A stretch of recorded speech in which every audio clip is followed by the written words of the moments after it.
வணக்கம். சற்று முன் கிடைக்கப்பெற்ற மிக மிக முக்கியமான செய்தி ஒன்று வெளியாகி உள்ளது. ஓபிஎஸ் அவர்கள் அதிமுகவின் இரட்டை இலை சின்னத்தை தன் வசப்படுத்த வேண்டும் என்பதற்காகவும், துரோகி அதிமுகவின் பொதுச்செயலாளராக நீடிக்கக்கூடாது என்பதற்காகவும் பல்வேறு போராட்டத்தையும் சட்ட ரீதியான நடவடிக்கைகளையும் மேற்கொண்டு வரக்கூடிய நிலையில் திடீர் திருப்பமாக ஜனவரி 13ஆம் தேதி இறுதி தீர்ப்பு என்று நீதிமன்றம் தெரிவித்துவிட்டது.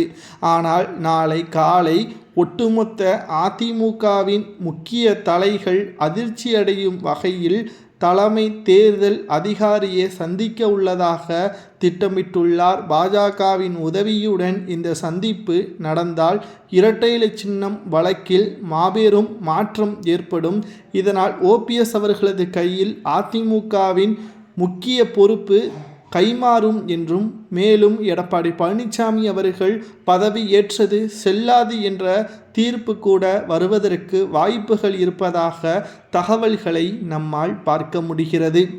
ஏனென்றால் ஓபிஎஸ் அவர்கள் மூலமாகத்தான் பாஜக அதிமுகவை கூட்டணி வைப்பதற்கான ஏற்பாடுகளையும் செய்து வருகிறது. ஓபிஎஸ் இருக்கும் அண்ணாமலைக்கும் நெருங்கிய நட்பு இருக்கிறது.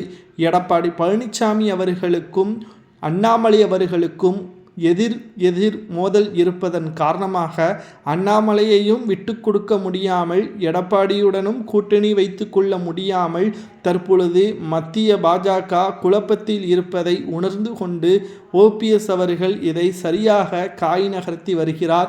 பாஜகவுடன் கூட்டணி வைக்க வேண்டும் என்றால் இரட்டை இலை சின்னத்தையும் அதிமுகவில் இருந்து நான் நீக்கப்படவில்லை என்பதை மக்கள் மத்தியில் நீதிமன்றம் மூலமாக தெரிவிப்பதற்கு ஆதாரம் எனக்கு வேண்டும். தேர்தல் ஆணைய அதிகாரிகளை சந்திப்பதற்கான ஏற்பாடுகளை செய்யுங்கள். அதிமுகவின் கொள்கைகளை மாற்றிதான் எடப்பாடி பொதுச்செயலாளராக பொறுப்பேற்றார் என்பதை அவர் தெரிவித்துவிட்டால் அனைத்தும் தலைகீழாக மாறிவிடும்.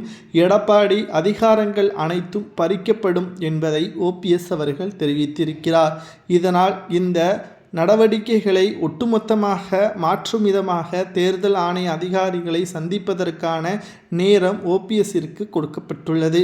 நாளை நடக்கக்கூடிய இந்த சந்திப்பிற்கு பிறகு ஜனவரி 13ஆம் தேதி தீர்ப்பும் மாறலாம் என்றும், தற்பொழுது ஓபிஎஸ்ஸிற்கு சாதகமான தீர்ப்பாக வரலாம் என்றும் சமூக வலைதளங்களில் வைரலாக பரவி வருகிறது. இதை பற்றி உங்களது கருத்துக்களை கமெண்ட் வாயிலாக கூறுங்கள். அதிமுக மறைந்த முதல்வர் ஜெயலலிதா அவர்களது உண்மையான விசுவாசி ஓபிஎஸ் கையில் இருக்கலாமா, எடப்பாடி கையில் இருக்கலாமா என்பதை